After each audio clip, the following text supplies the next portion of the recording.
And we're live. Thank you guys for coming to Scaling Now. Sadly, the Google Hangouts link decided to jump on us again and couldn't get the start broadcast. So we're on a new link. Hopefully you guys can find us. I'm here with Jason and Truebit. Oh, I can hear myself. Let's kill that. Oh, cool. Yeah. Yeah, so you guys want to introduce yourselves? Sure. Hi, I'm Jason Teutsch. My sister lives in Iowa. She tips cows. Yeah, she tips cows. I'm in the blockchain business. I love blockchains. I started a project called Truebit, which is a scalability solution for Ethereum, and yeah, I'm excited to chat about it today. Yeah, and I'm Sina. I'm a core developer at Truebit. Been working on the protocol with Jason and trying to actually build the thing. Yeah, dude, thank you guys. I love the work you guys are doing. You're doing a lot more than Truebit. Sina especially, you're bouncing around, talking to every Ethereum dev everywhere about pain points. And one of the biggest pain points is scaling, for sure. I'm sure you're hearing that everywhere. And so that's a little off topic, but the main topic of this is to really focus on what we can do to scale. And Truebit is a super cool project that has a lot of interesting solutions for scaling. There's a general bridge solution and something you guys can do to take calculations off chain. And I want to hear about the project scope in general a little bit, but really want to focus on the applications that are useful in the next 3 to 6 months for DApps to scale on Ethereum. And our audience is really high level. Yeah, I can hear you. Yeah. Okay, so to kind of to give you some context, so Truebit is an on-chain, off-chain solution. So it's kind of a hybrid thing that basically allows you to run computation off-chain and get the results back in a verifiable way. So the idea is to scale computation, right? So distinguish us from many scalability solutions are focused on transaction throughput.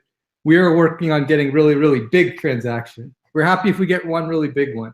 So let's do it like that. So you could think of it as a computation oracle, and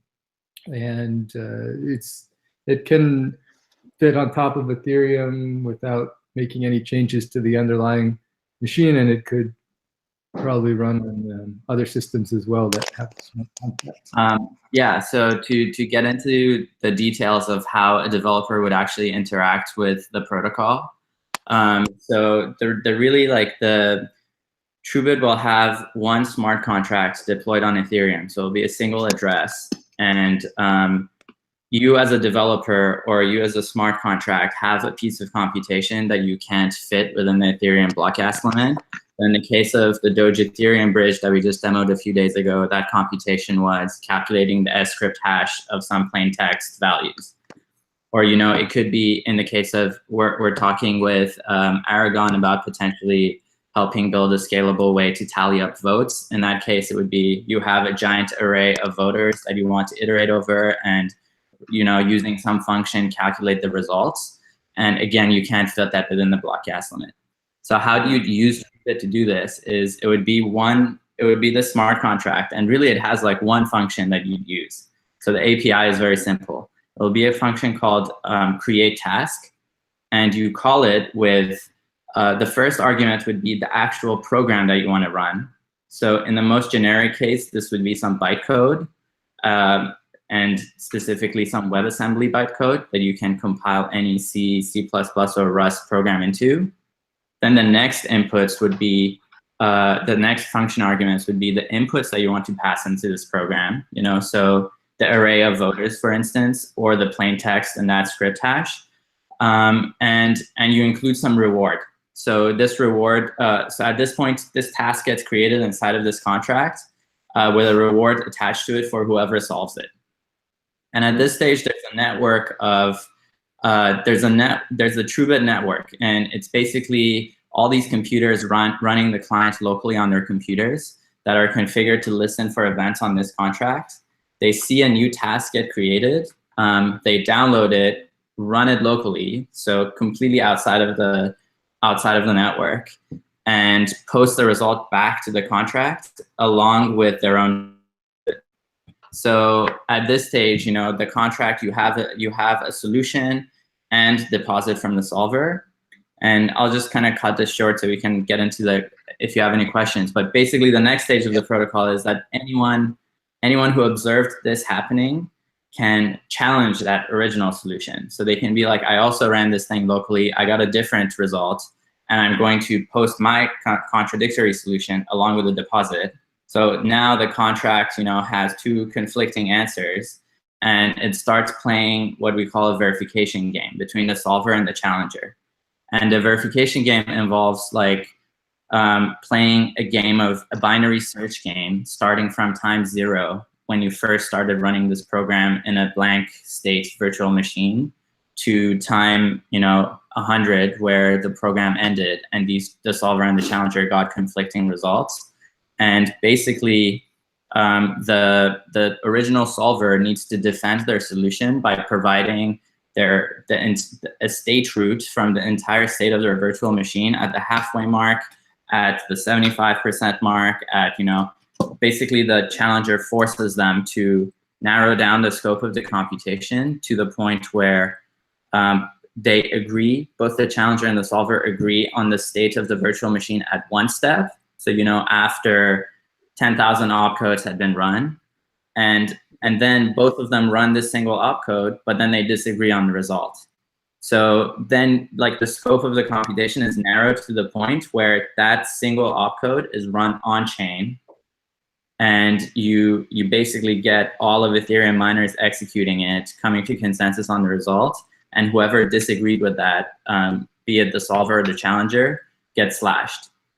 So that's the general outline of the protocol. But so what it comes down to, what it boils down to is you as a DApp developer, you could have a piece of Solidity code, you could have some WebAssembly code, and you can basically, regardless of the gas limit, execute it and get the results back on chain.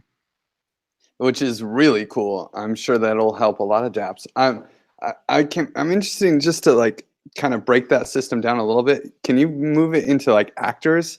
So there's the person, the dApp that puts a fee on something, on a calculation, and then there's the claimant, or who? Can you just say all the actors? So I guess your dApp in the Truebit, you have a task giver that creates the computational task. That would be your dApp, presumably. Mm-hmm. And then inside of Truebit, which is kind of invisible to the dApp, would be like your solvers and verifiers that make sure that Truebit gives a correct answer. So they use the incentive coming in from the task giver to make sure that the Truebit outputs the correct computation. So that's yeah. So there's the task giver, there's the solver, and then the people who are watching the task in a passive way, we call them verifiers. And as soon as one of them decides to actually submit a challenge, we call them a challenger. So basically, yeah, task giver, solver, verifier. In the case of the Doge Ethereum bridge, it was kind of a variation of the protocol, which the task giver and the solver were actually the same person. So this person's saying that, you know, the task is to calculate the script hash of these plaintext fields, and here's the actual final value right away. And then they open up themselves to challenges. Okay, that's pretty cool. And you guys are doing this Doge Ethereum bridge. How close are we to getting a EVM bridge? What is an EVM bridge? Like a bridge between two EVM chains, like a main Ethereum and a sidechain. Don't we already have some of those, like Rinkeby and Kovan and Raspin? Well, they're not bridged. So the idea is like you could have an asset, let's say a token on one chain, and then lock that token up somehow and bring the value to another chain, do calculations over there, do DApp development over on that chain, and then bring it back over. it's not like Ethereum and Ethereum Classic and the Peace Relay. We're talking about something more like Doge Ethereum, because like I guess maybe important to distinguish between relays like BTC Relay and Peace Relay from what we're doing with Doge Ethereum, right? It's not like a trustless exchange. You're not just trying to figure out a way to. It's not like I'm trying to trade my Dogecoin for Sina's Ethereum, right? We actually want to take the Dogecoin off the Dogecoin blockchain in some sense and teleport them onto Ethereum and then use them inside of smart contracts or whatever, and then be able to send them back. That's what a two-way peg is about.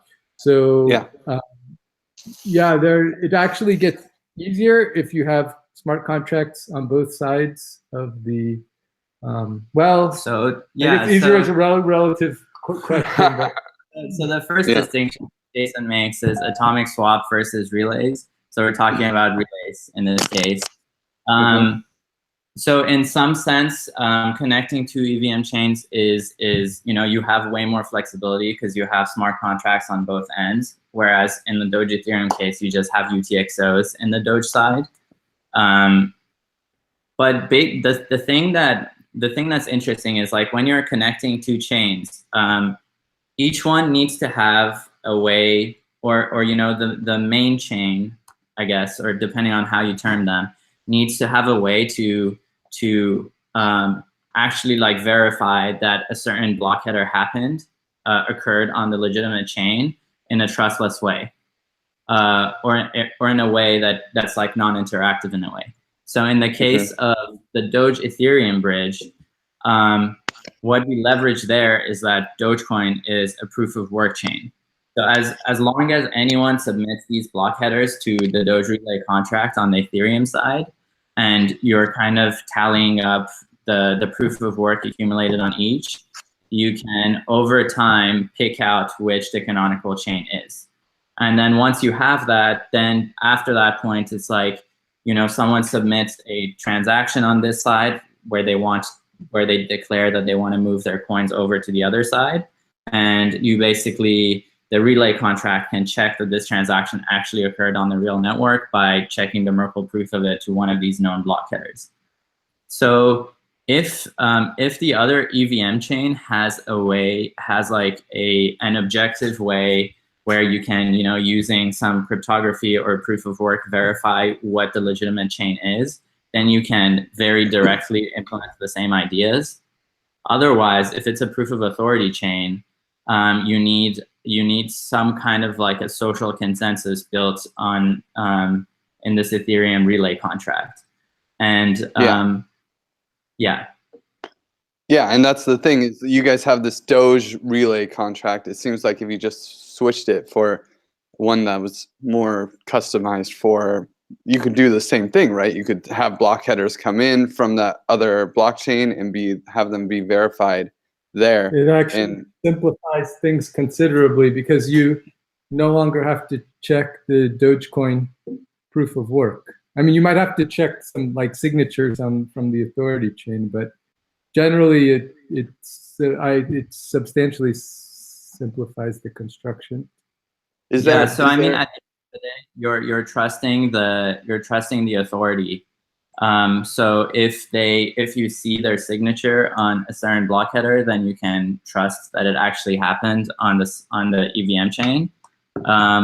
So Truebit is kind of part of the verification mechanism. The way it's used in the Doge Ethereum bridge is to verify the proof of work. So in an analogous way, if you're building one of these bridges, Truebit could be used to tally up the votes of some validator set, or to check the signatures of the authority, or anything that's too computationally intensive for the actual relay contract to do on its own. So is there any, I have two questions. First, is there any points of centralization in your current setup that you're eventually going to remove as you scale up? So also before we move on, so we're collaborating with another team on the Doge Ethereum bridge that you should also potentially talk to. So Oscar and Coin Fabric. Oscar used to be at Rootstock before, so they also have some interesting insights around how to build these relays. As for points of centralization, so yeah, like we mentioned, so the Doge Ethereum systems Truebit is kind of a stripped down version of Truebit, so it doesn't have the full incentive structure that's described in the white paper. You're relying on both the claimant who's passing in the headers and the verifiers to do this altruistically without expecting to make money from it. So that means that, you know, there's no like gravitational force pulling people into the system to like actually check that everything is running correctly. But I don't see anything pushing it towards centralization per se. So anyone's welcome, especially since the tasks are defined up front and, you know, it's a simple computational task of like hashing some value. As long as, you know, there's one honest node running in the entire network, checking these tasks, it will stay, it will work. Yeah, so,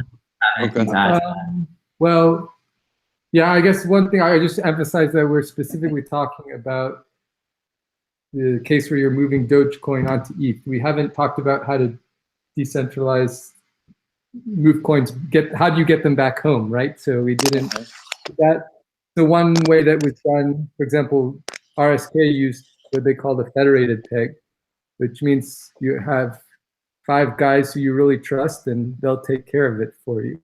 So that is one option. I mean, they other have option 7. is to get. They have 7. Okay, I didn't know. Okay, so right. So in theory, you could do it with 7 as well. I don't see why not. I don't know if that's better or worse, but you could argue either way. But you could also, I mean, there are a number of ways I can think. Let's see if we can list a few different ways one might do the other direction. The most secure way would be to get the Dogecoin miners to all agree to treat the Ethereum blockchain as authoritative. And they would be watching the blockchain and see, okay, this ERC20 token or WOW token got burned on the Ethereum side. Now it's time to unlock a Dogecoin. And you would have an opcode, I guess, that would be unlocked. So that would be super secure. It looks kind of bulletproof, but politically it might not be the most easiest thing to implement. And then you have some other. And then, so another idea. This is like an interesting idea that can be extended to other relay constructions. So basically, the way you got into the Ethereum side is some Dogecoin holder sent a transaction to some you know UTXO, encumbering that money with someone's signature or someone's key. And then the relay contract has been configured up front to treat any money that's sent to that address as like the intention is to move it over to this chain, right? Yeah. So, you know, you verify the proof, you mint the ETH, the WOW tokens, give them to the person, they move it around, and at some point, someone burns those coins, right? When they want to return it back, they burn those coins, and it's that original UTXO recipient's responsibility to send the money back to whoever this person is. So in the case of the federated peg, this UTXO is, on the Doge side, is a multi-sig. And you're relying on these people being reputable, you know, in different jurisdictions, so they can't be all coerced, like these types of things. But at the end of the day, you're trusting them. And you don't have any like real security against them going rogue. So but on the relay side, it's sort of like that's one inside the relay. Let's say that I have the Doge bridge, and then there's there's the Doge bridge, and then maybe Giveth wants to bridge to Rinkeby. I mean, we do. We want to bridge to Rinkeby. Would the verifiers that are in the Truebit protocol be doing all of these tasks? So depends on how you define the task, but so one way you could make this construction more trustless is if you make the person operating the bridge, so whoever's address on the side chain people are sending money to, if you make them deposit some stake into the relay contract, and then from then on, so they have some skin in the game. Now, you know, the money transfers, the coins transfer over, they're in this network, and at some point someone burns some of their tokens and wants, you know, indicating that they want to receive them back on the original chain. Now, the way you'd make this more trustless is the token burn happens and the relay contract starts some kind of a timer where it's like basically, you know, 50 blocks. And within those 50 blocks, it expects to receive a Merkle proof from the other chain that the operator sent this person their coins. And since this relay already is acting as a light client for this chain and already has all the block headers, it can fully verify that this transaction happened. So if it doesn't see this happening within the timeline, it slashes the operator. On the other hand, if the operator is, you know, going rogue and just sending themselves money on the other side, someone can take one of those transactions and provide it to the relay and, you know, prove that there was no corresponding token burn. So this transaction was malicious and get the operator slashed again. So this is some way, like, I don't know exactly how it would fit into connecting Ethereum and Rinkeby, but it's one way if you make the operator to deposit stake into the Ethereum smart contract, and then keep them honest by expecting them to provide proof, or, you know, or by expecting people to provide counterproofs that they were dishonest. And I mean, that's not really ready yet, right? Right now everything is altruistic. Yeah. But if you kept that model, the altruistic model, which I think would work for, you know, a DApp to do a sidechain, something along those lines, then you could, would it be easy for them to upgrade as the game theoretical stuff that you guys develop around these slashing conditions evolves? Yeah, so I think one of the design decisions for Truebit is to just abstract away everything that's happening. So as a developer, you only care about, you send the task in, and at some point you get a result back. And how it's incentivized and who's actually checking it and how many people are doing that is all kind of abstracted away from you.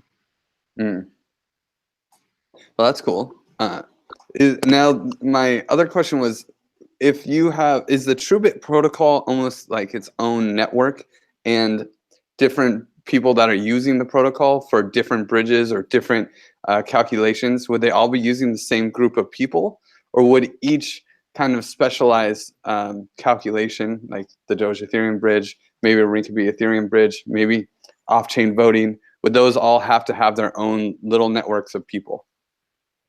Yeah, so the idea, there would be one network. And so we can think about it from different people's points of view. So from the smart contract or the DApp developer's point of view, like we said, the system is just one on-chain contract that you send tasks to and that calls you back at some point in the future with your result. So that's all you care about. You don't really need to worry about, you know, getting a network online or like incentivizing computers or miners or anyone to really like take part in this. So that's from a DApp developer's point of view. On the other hand, so let's say you're someone with who has computational resources and you want to join this Truebit network and basically have some earnings on computing tasks. From your point of view, so again, your client would be configured to listen to this one contract, one Truebit contract on chain. And as these tasks come in, the actual like description of what the task is in the function call. So it's some WebAssembly bytecode, or it's some, you know, it's an IPFS hash where you can go and like download the program. So the idea is that like the local like interpreter you have running inside of your client basically goes and like gets this program, runs it locally, and posts the result back. In the case of this Doge Ethereum bridge, so that's generally how the program will work. And since it's WebAssembly bytecode, you actually like, you don't like, it works for any application, you know? But then parallel to that, we're kind of, sorry, Shmesnet, This is my 2-minute warning, but I want to say, Pip, it's been great chatting with you. And yeah, what is that? A coconut? Yeah, man. You're making us jealous over here. Yeah. I have good friends, and they hand me a coconut. What am I supposed to do? Comes in from the side of the screen and just teleports in. Watermelons for me, would you? Thanks, man. Always a pleasure, Jason. Thanks for joining us. All right, it was a pleasure. Yeah, so since it's any WebAssembly bytecode, you don't, like, it's just all one network. And the people verifying that data, they could kind of filter for that bytecode the ones that they care about, or would they not even have to do that? They could just process all of them. I would. That's an interesting question. Like, at some level, if you allow people to filter what they execute and what they don't execute, that kind of opens up certain attack vectors. Whereas so the model we've been exploring is you pass in some, let me just put the headphones on. Yeah. You pass in some WebAssembly bytecode and a reward associated with it. And then it's kind of similar to Ethereum in that each opcode is metered at a certain price. So there's this equivalent of like gas. And depending on, and then beyond that, someone who's computing the task shouldn't really care what it is. But in some other worlds, there's certain tasks that are more suitable to certain kinds of computers. Like if something relies on GPUs, or you also might want to allow people to self-select into certain discrete buckets of tasks. But these are details that we'll get to in the future. Yeah. So in the implementation that you have that people could use, what state is that in, and how can people start to play with it? Yeah, so we've been inspired by the people at Protocol Labs in this way to really try to build something that's modular. So instead of just building one system that goes live all at the same time, really try to push it out in pieces that work separately. So thinking about it in that way, there's a few discrete things. One of them is what we call the dispute resolution layer, or the verification game. So this is a contract that plays out this back and forth binary search between a solver and a challenger, and eventually narrows it down onto one step. So that system can exist regardless of incentives and regardless of what virtual machine these two people are running. Then there's another layer, which is the virtual machine itself. So this is what the clients run locally. And you also need to implement this thing on-chain, because for the final step, after you've narrowed it down to one instruction, you actually run the same code on-chain. So this piece can be a WebAssembly interpreter, which is what we have right now, written both in Solidity for on-chain and in another language off-chain. But you could this piece, like if people want EVM, for instance, or if they want some other kind of a virtual machine, you could also just build out different ones and plug them into the whole system. And then the final piece is the incentive layer on top of it. So it's, one task came in, how do you incentivize one solver to post a solution, verifiers to actually watch this contract and like participate. And there's like multiple different designs that we're looking at over there. And that's kind of the piece that's most researchy right now. And very cool, by the way. Like, I love the idea of like false, like making people send in false data to be challenged.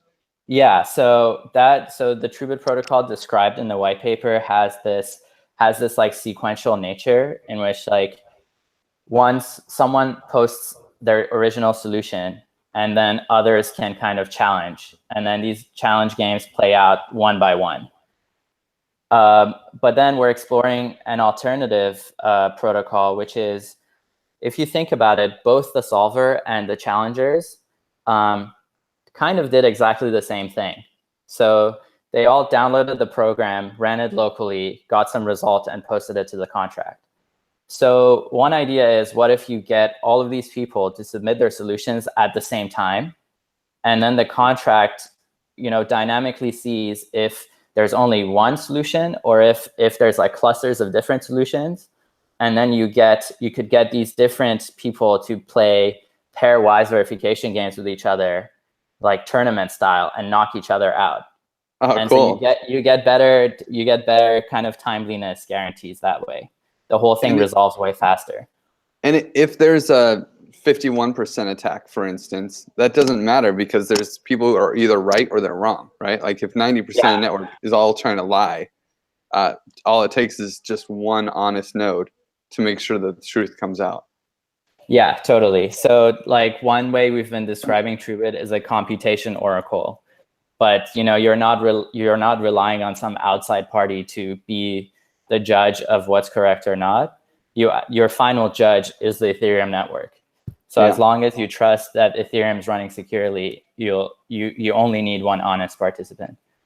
And like also to give credit where it's due, this multiple solvers at once approach was really pushed along by Zach from One Protocol, who's also been really awesome to work with. What's his last name? Zach Lawrence.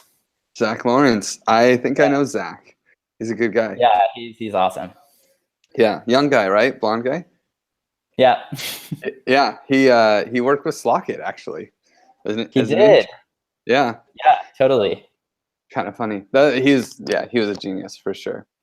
So I'm not surprised at all to see him making moves.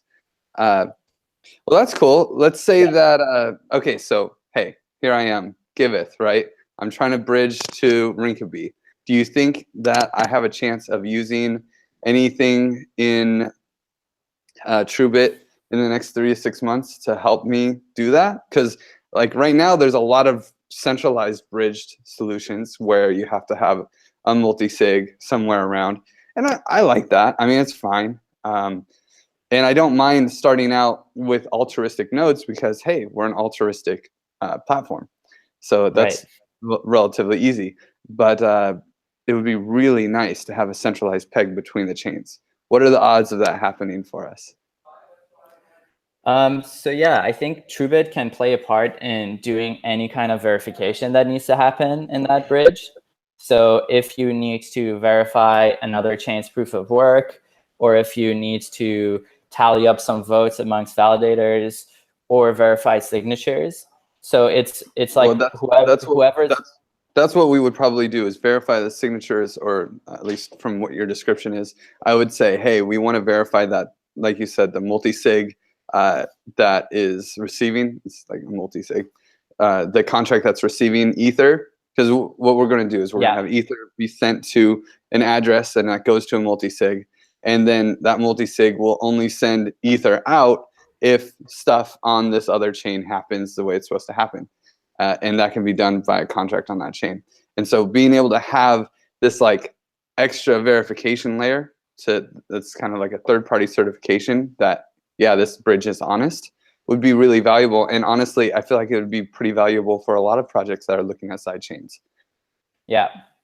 How the time issue is what I'm really interested in. Like, how soon do you guys think you're going to have a network of people that are verifying? Yeah, so back to the different distinct pieces of the engineering puzzle. The WebAssembly interpreters are both the off-chain and the on-chain are built already. They're on our GitHub, but it's kind of a V1, unoptimized version. The binary search layer, the verification game layer, we've implemented fully for the Doge Ethereum bridge. But again, it's like kind of custom to that solution. So we need to build a more, flexible version of it. And the incentives are, in the beginning, you could even run it without incentives. So say that, because this whole scheme is altruistic, there'll be people checking it. And, you could get people who care about the Giveth platform to be these validator nodes. I mean, we can pay them outside of the protocol. We can say, if you're verifying, you get 0.1 Ether a month or something. Yeah, totally. So I think within the next 6 months, within the next 3 months even, we'll have something. Like, this is what we're working on every day. Yeah. Yeah. So, but another interesting thing is we've been thinking about how to best push Truebit forward. So there's two kind of different approaches. One is to really go for the generic protocol from the beginning. Build the WebAssembly virtual machine, the dispute resolution layer, and put it out there, and write some really good documentation and get people to start integrating with it. And we'll probably do this in parallel, really pick out individual use cases that could be demonstrative or could help us like flesh out different pieces of the protocol and build them, in a more hands-on, like one by one way. So the Doge Ethereum script verification is one of these use cases. One of the next ones could be, this carbon voting in Aragon. So that's kind of the approach we're thinking of taking right now. That would be pretty cool. I mean, I did this interview with Parity and POA Network, and there's a few other sidechain groups that I'm going to talk with, and a lot of them have these centralized pegging solutions. And so a third use case would be really awesome, just to be a verifier of some of these other bridges that are jumping in and out of the Ethereum protocol. But yeah, we'll totally. we'll talk about that in March. Hopefully you guys can come to Barcelona March 5th and 6th. Yeah. And on the 5th, we're trying to get everyone together for that are actually building scaling solutions, just so they can bounce ideas off of each other. And there's so much learning that can happen when you step outside and see what other people are doing. So we're trying to just get everyone together to speed up the process and make it more efficient. Yeah. And then on the 6th, getting all the DApp teams to come and pick your brain about how they can use your solution. So yeah, that sounds awesome. I don't know if I'm personally going to be able to make it, but Robbie will be there. Yeah. Yeah. But yeah, I totally agree that proof of authority chains are, one of the most practical ways to scale the network in the short term. Especially, it's I forget who kind of originally came up with this terminology, but a lot of these applications are operating in silos, right? So there's a smart contract that, say the CryptoKitties set of smart contracts that interacts with each other and that people send transactions to, but they don't really need to like interact with the rest of the Ethereum state in any way. So it kind of makes sense to put them on their own chain, if they wanted that. But this could work for any DApp. And in the meantime, a lot of these projects are kind of in an alpha beta stage where the contract creator has some kind of an admin power in the contract anyways for upgradability. So there is this implicit trust built in at this stage. So it makes sense while we're working on these more long-term scaling solutions to also leverage this proof of authority sidechain method. I mean, if you look at the DApps right now, they are all based on trust. Everyone has their own little currency that they are trusting that the DApp developers are going to use for this special use case that they claim they're going to use it. And many tokens have even just been decided to be obsolete, and they upgraded the token contract because of some bug or something like that. And that's okay.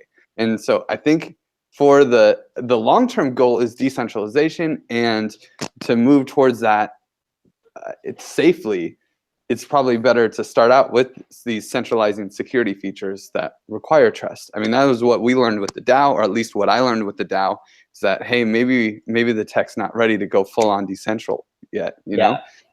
So escape hatches and all of these security features are centralizing. But even beyond that, if you look at the ecosystem now, everybody's kind of in, like you said, in their silo. So I feel like a POA network to start and mitigate, start testing UI, start testing UX, start getting user feedback and building this solution, and so for V1, V2, V3, and then when sharding comes in and a scalable network appears, we can actually start moving back towards that situation, which everyone wants. But hey, we are where we are. Yeah, for sure. And like, you always you always get surprised when you put something in the real world and get people to interact with it. And the other cool thing is, from an end user's point of view, again, what's happening under the hood is abstracted away from you. So if you're getting used to interacting with this project and the user experience, whether it's backed by a proof of authority chain or some shard or the Ethereum mainnet, is that those details can kind of change under the hood over time without really impacting how the users interact with the system. Yeah, of course. I mean, the user's hitting a UI.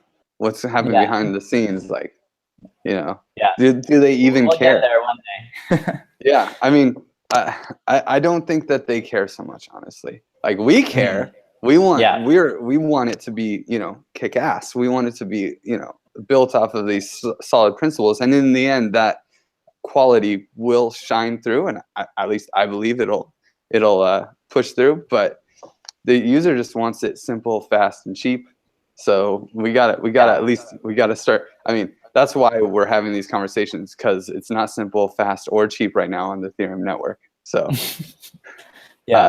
how can people who want to help join the team, or at least start contributing? So like I said, on the engineering front, we have these big scopes of work that we're starting to tackle. So if anyone has any interest on working on those, please reach out. I think this script verification for the Doge Ethereum bridge and the return peg are at a point where the project has kind of taken enough shape where open source contributors can just take a look at the GitHub repo and start contributing. So if you want to work on an off-chain client interacting with an Ethereum smart contract system, or if you want to work on some Solidity code, it could be a good way to get your feet wet. And beyond that, the other piece that we're really experimenting with is the incentives. So there's the forced error and the jackpot mechanism in what we're kind of calling Truebit Classic, the one in the white paper. Then there's this multi-solver approach. Everyone comes in at the same time, and you play the pairwise verification games. And we're also exploring a third kind of mechanism now, which is what if you, so in the original Truebit, the solver is kind of selected at random, or it's whoever kind of submits their solution at first to this task. And by proxy, that means that the miners are basically picking who gets to solves the task, because they choose the order of the transactions. And one argument is that actually doesn't impact the security of the protocol at all, because it still relies on one honest challenger, and if that original solver lies, they'll lose their deposits. So from the point of view of security, it actually doesn't make a difference. But we're also exploring a solution where there's kind of a stake-based leader election mechanism for choosing who that solver is. And that has some nice properties. So the token mechanics side is also really interesting. And if anyone is into that kind of a thing, please reach out. I mean, that sounds fun, right? I mean, that sounds like super really fun. Yeah, just playing with the game theory on whether or not, hey, how can we scam these guys? Totally. Who doesn't love that? So, well, how do they get in touch with you, though? Do you guys have a Slack or? Yeah, we have a Slack. You can also just get in touch with us on Twitter. We're pretty responsive. Or send me an email at sina@truebit.io. Sina@truebit.io. Okay, well, I do that all the time. You are pretty responsive, so that's pretty nice. Not in the last few days, but I'm going to get better. Well, hey, you just kicked out the Doge Ethereum bridge, and they're still judging it, right? Yeah, so I think the idea is that it's going to be open to the community to play around with and see if they find any big problems with the current design. But this portion of it, so we've kind of broken it down into milestones. This is kind of the quarter point mark for the project, where the relay exists on its own, the S-script verification Truebit protocol exists on its own. The next kind of quarter of the work is to integrate these two systems together and get the one-way peg from Dogecoin to Ethereum fully working. And then the second half of the project is getting the coins back, which, we're exploring these different ideas around making the multi-stakeholders or, the Dogecoin recipient deposit some stake into the relay contract. Well, that's pretty cool. Yeah. Okay. Well, awesome. I guess that everyone can get a hold of you. And, since I have you here and we do have a few more minutes, I'm curious to hear about the pain. Well, first off, if there's other people I should talk to, you mentioned Oscar, right? Yeah. So I can definitely connect you with those guys. And I think you're already talking with Alex from Grid Plus, who's been doing really cool stuff. I think I'm talking with him about 36 hours. So sweet. Yeah. And then there's also these Simple Token guys, which they have a cool solution that looks good. Funfair. I'm talking with a bunch of other random people trying to get them in. But what about in your pain points? You guys are talking to a lot of people. Can you talk about that project a little bit too? Because I think it's pretty interesting. Yeah, totally. So we kind of started building this stuff at Truebit maybe 3-4 months ago. And we're reaching out to different teams to ask them, how have you built your off-chain client? How do you test your contracts? How do you check the security of your code?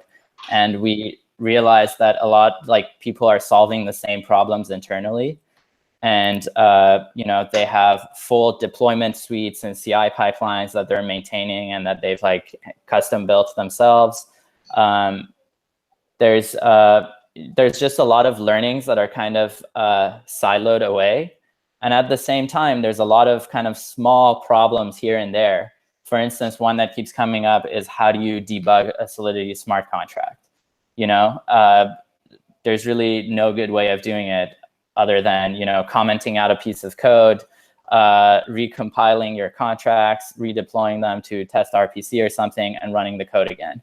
So talking to these teams, we realized that one, there's a lot of things people are building in-house, which could be better as open source tools. So they could get everyone working on them. You don't have to maintain them personally. And also there's a lot of shared pain points. So we've talked to, around 50 developers from around the space now about their experiences developing on Ethereum, really, finding the patterns there. And on the other hand, we've also talked to a few of the bounties platforms, which, people have funds to deploy to improving the network, and they want to do that. So it's really about finding, the actually implementable things that you can point these bounties towards. So that's coming together, and Robbie is going to actually talk about that at ETH Denver and then at ETHCC again. So cool. Yeah, there's been, I think, some of the interesting ones. This debugger is a really interesting pain point that keeps coming up. Another one, which I know you're really passionate about, is an open source block explorer, because all of these POA networks, they're kind of unusable until you have a real UI to see what's going on. You're kind of running blind before that. That's another big one that keeps coming up. There's a lot of tidbits in there. And so we're going to actually, just to close the loop, so all of these, we're going to publish a report. This is a collaborative project with Truebit, Web3, Status, bunch of other people. And we're going to publish a report about the learnings.